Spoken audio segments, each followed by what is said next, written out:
बिहार जीतने के लिए भाजपा ने बजट में बिहार की बल्ले बल्ले करवा दी, तो वहीं दूसरी ओर विपक्ष भी भाजपा की इस चाल का जवाब देने के लिए पटना में फिर से गोलबंदी कर रहा है। जी हां, leader of opposition Rahul Gandhi एक बार फिर बिहार जा रहे हैं।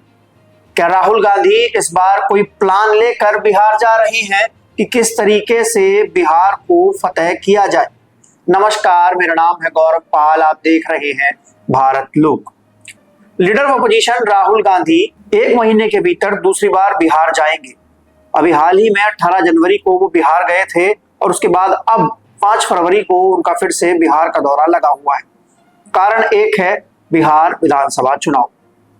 अभी हाल ही में जब केंद्रीय बजट आया तो उस बजट में बिहार को लेकर कई सारी परियोजनाओं की घोषणा की गई और एक तरीके से बिहार को महत्वपूर्ण स्टेट कंसिडर करते हुए बहुत सारा पैसा वहां पर अलॉट किया गया। हालांकि स्पेशल स्टेट का दर्जा नहीं दिया, लेकिन जो ट्रीटमेंट था बजट में बिहार को लेकर वो स्पेशल स्टेट की तरह ही था। उसके पीछे के दो कारण। पहला कारण, एनडीए की जो सरकार इस समय देश में चल रही है उसका एक बड़ा हिस्सा नीतीश कुमार का होना, जो कि बिहार के मुख्यमंत्री हैं। तो वहीं दूसरी ओर बिहार में विधानसभा चुनाव होना।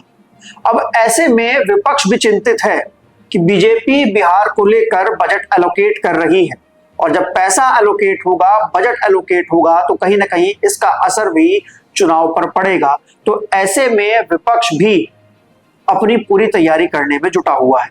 बिहार का मुख्य विपक्षी दल राष्ट्रीय जनता दल और राष्ट्रीय जनता दल के सुप्रीमो और उनके नंबर 2 के नेता, या फिर उनके बराबर के ही कह लीजिए अब तो, क्योंकि दोनों नेताओं को बराबर की जो पावर है वो प्राप्त हो गई है, लालू प्रसाद यादव और उनके बेटे तेजस्वी यादव। लालू प्रसाद यादव और तेजस्वी यादव बिहार में आरजेडी की सरकार बनाने के लिए एड़ी चोटी का जोर लगा रहे हैं। हर प्रकार के सियासी समीकरणों को पैमाने में बिठा रहे हैं। जी हाँ, इसके लिए वो नए गठजोड़ भी करने को तैयार हैं और नए लोगों को साथ में लाने को भी तैयार हैं। ऐसे में राहुल गांधी 5 फरवरी को बिहार की राजधानी पटना जाएंगे। वहां पर बापू सभागार में जगलाल चौधरी की जयंती पर शिरकत करेंगे, उनको श्रद्धांजलि देंगे। जगलाल चौधरी जो कि एक स्वतंत्रता सेनानी है और एक दलित नेता है। दलित नेता से याद आया कि राहुल गांधी इस समय दलित पॉलिटिक्स को लेकर काफी ज्यादा सीरियस है। राहुल गांधी को आप जहां देखेंगे वहां पर वो दलित और ओबीसी की बात करते हुए नजर आते हैं और बिहार में भी बार बार उनका जाना का मतलब है दलित वोट बैंक को टारगेट करना। बिहार में जो जातिगत जनगणना के आंकड़े सामने आए उसमें पाया गया कि बिहार में 19% दलितों का वोट है और ऐसा बड़ा कोई दल वहां पर है नहीं जो इस वोट को लीड करता हो। तो ऐसे में राहुल गांधी बिहार के 19% दलित और महादलित वोटर्स को अपने खेमे में करने में लगे हुए हैं और वो बार बार बिहार जा रहे हैं और वहां पर जो दलित वोटर है उस पर फोकस कर रहे हैं, कंसिडर कर रहे हैं उसको। अब बीते दिनों जब 18 जनवरी को राहुल गांधी बिहार गए थे तो वहां पर वह लालू परिवार से मिले। लालू परिवार में उनकी मुलाकात लालू प्रसाद यादव, तेजस्वी यादव, राबड़ी देवी, तमाम उनके परिवार के लोगों से हुई और इस मुलाकात को मात्र एक मुलाकात नहीं बल्कि एक स्ट्रेटेजिक मुलाकात बताया जा रहा था, जिसमें आरजेडी और कांग्रेस के बीच 2025 में आगामी जो विधानसभा चुनाव है उसको लेकर कुछ रणनीतियां हुई, कुछ सहमति बनी और आगे जो प्लान है उस पर चर्चा हुई। अब दोबारा फिर राहुल गांधी पहुंच रहे हैं तो इसका मतलब यह है कि उस प्लान पर आगे फिर चर्चा होगी। राहुल गांधी ने वहां पर कुछ बात की होगी, उस पर फिर मंथन किया होगा और अब सामने बैठकर राहुल गांधी फिर उस पर चर्चा करेंगे। तो विपक्ष जो है वो बिहार को लेकर बहुत ज्यादा सीरियस है। विपक्ष अब बिहार में क्या करेगा ये तो देखने वाली बात है, लेकिन राहुल गांधी जो 19% दलित और अति दलित वोटर है उसको कैसे अपने खेमे में करेंगे। हाल ही में उन्होंने अपना एक वक्तव्य कहा जिसमें उन्होंने कहा कि 90 के दशक में कांग्रेस का रवैया दलितों और ओबीसी के प्रति सही नहीं रहा और इसकी वजह से आरएसएस और भाजपा सत्ता में आ गई। यानी कि एक तरीके से राहुल गांधी ने अपनी उस गलती को मानने की और थोड़ा सा इशारा किया कि हाँ, कांग्रेस ने दलितों के साथ, ओबीसी के साथ सही नहीं किया है, फिर चाहे वो मंडल कमीशन की रिपोर्ट रही हो या फिर बाबा साहब भीमराव अंबेडकर के जो कार्य था उसको उस तरीके से महत्व ना देना रहा हो।